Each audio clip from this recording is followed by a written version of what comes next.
You guys want to hear my Predator impression? Rawr.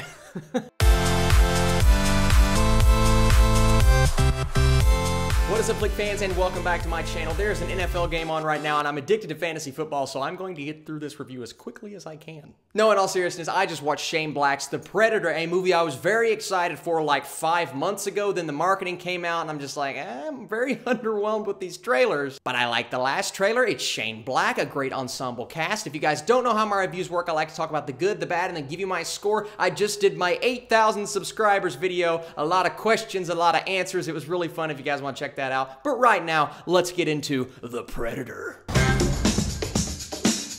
So, when a young boy accidentally triggers the universe's most lethal hunters return to Earth, only a ragtag crew of ex-soldiers and a disgruntled science teacher can prevent the end of the human race. That sounds like a cheesy, campy, great throwback to an 80s classic film. Was it?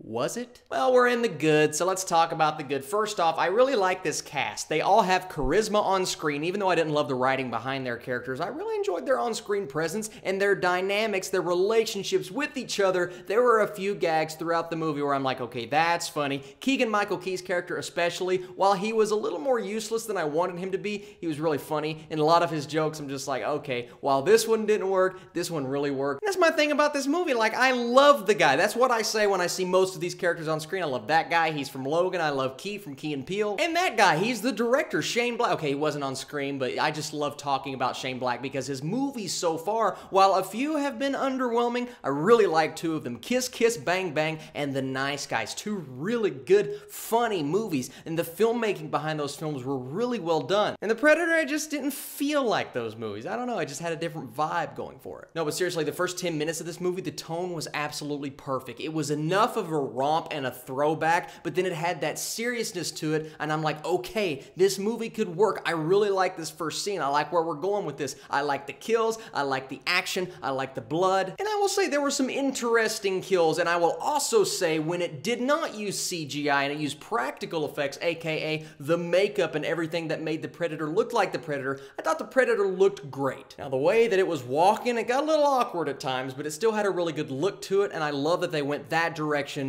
with one of the Predators. And spoilers, Austin, I understand, but if you've watched any marketing behind this movie so far, and I'm going to assume that you have, then you know that there's more than one Predator. One Predator looks really good, and the other one looks like a 2004 CGI. Not a mess, but not really that good. Some interesting action scenes, some really cool homages to the original Predator movie. There are some lines that are said, and I'm like, okay, that is clearly, I know what you're doing there, and I actually really liked that. And here's what I'll say about this film. I liked when it was a little bit campy, but it still had the end goal in mind. It stayed on that steady path, and it didn't get too far into the campy territory, or it didn't take itself too seriously. At times, this movie's tone really worked. And then at other times, it felt like it was trying way too hard. This movie was exactly like the first two trailers. Two trailers that I was very underwhelmed by and did not get me excited for this movie because it just felt like one big choppy mess with a bunch of random characters that you're not going to care about, really bad CGI, and Predator fights that were very underwhelming. That's what this movie was. So many stupid things happen in this film. Shane Black, what happened to you, man? You are usually a good writer and you do a good job with the characters that are on screen, but this just, he didn't handle his characters well. You did not care about this team. You didn't care about the relationships. Even though the relationships were there, you didn't have any reason to get behind these characters except for our main character. I like Boyd Holbrook. I like Jacob Tremblay, and you did have a reason to care for them, even though they weren't really fleshed out after the fact. But everybody else, you know, certain ones are going to get picked off, and when they got picked off, I'm just like, okay, I like the actor, but that's about it. Just the dumb things that happen in the story. There are certain instances, a lot of them I don't want to spoil, but I will spoil some of the minor ones. There's a fire alarm that goes off in the school, and the teacher and all the students run out of the room, and they leave one student behind. Of course, that's Jacob Tremblay.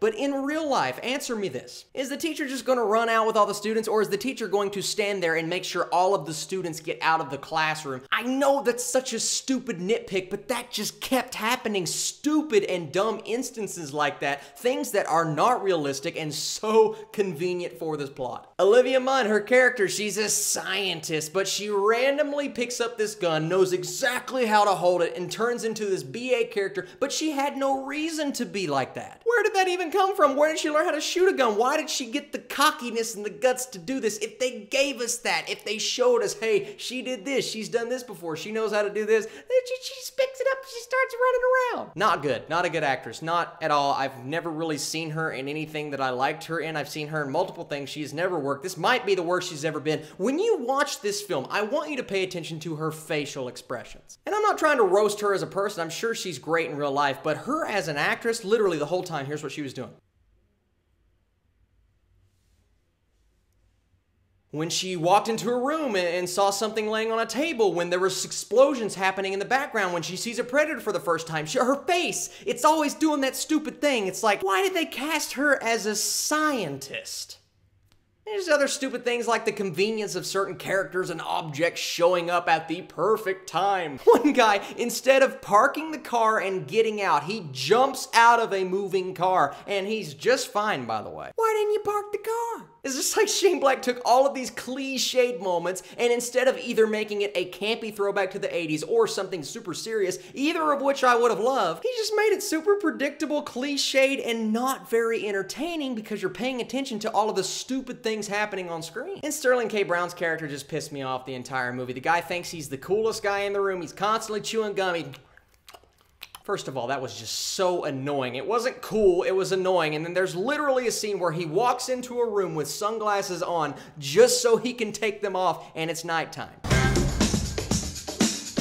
Alright guys, I know it sounds like I'm completely angry with this film and it's the worst movie I've seen all year. No, I was just getting really passionate about the negatives that I had because there were good moments and good instances in there. You had a great cast and a great director. They just could not capitalize on all of those things, and they took those things that really worked in certain parts of the movie and they just barely sprinkled it throughout the film, and it made it for just not a very gratifying experience. All of that being said, this gets a 48% from me. It could have and should have been a lot better than it was. It is definitely Shane Black's worst film in my opinion. I really thought this thing had a lot of potential. It's not the worst movie I've seen all year by far. You can definitely look at it as, oh, a semi-entertaining. If you turn your brain off, you'll have fun, because there are moments, and some of the moments that I found stupid, other people might find really comedic, and that might work for you guys, and that's completely okay. So thank you guys so much for watching this video. What did you think of The Predator? Are you excited to see more from Shane Black after this, regardless of whether you liked or disliked this movie? Be sure to comment your thoughts below and stay tuned to this channel, because tomorrow morning, you guys know what it is. It is time for another Netflix review, and potentially two. Thank you guys for supporting my videos, and I will catch you later.